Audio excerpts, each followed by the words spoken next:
Tardes de Soledad, c'est le premier documentaire d'Albert Serra, qui s'est fait connaître beaucoup il y a quelques années par Pacifiction. Et donc là, il arrive avec ce premier projet de documentaire qui est consacré à la corrida, qui va suivre un toréador très connu dans le monde hispanophone. Globalement, c'est un documentaire absolument extraordinaire, qui est vraiment pas facile à regarder, hein. C'est vraiment hyper violent parce qu'il ne cache rien des meurtres de taureaux qui arrivent plusieurs fois dans le film. On est tout seul, des scènes qui seraient très très longues, qui se répètent encore et encore. On a 15-20 minutes dans l'arène avec le taureau, le toréador et ses assistants, puis la petite équipe de toréadors qui sont dans leur van, puis le toréador qui est tout seul dans son hôtel, et puis on recommence, comme ça. Et pendant 2 heures, Serra, il travaille à épuiser les spectateurs pour faire quelque chose d'assez passionnant, parce qu'il se retrouve à faire des plans très très longs.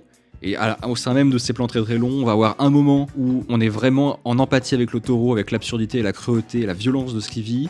Puis on va voir aussi à quel point c'est un milieu ultra masculiniste et en même temps très éloigné des esthétiques hétéronormées. En fait, il y a quelque chose de très queer et de très gay dans leur esthétique, dans leur univers. Et puis des fois une fascination qui s'installe dans ce qui est effectivement un espèce d'acte fou et quelque part bizarrement courageux. Donc le film est assez passionnant, assez trouble, assez ambigu, mais très très fort. Donc si vous avez l'occasion de le voir, c'est pas facile, mais moi ça finira sûrement dans mon top.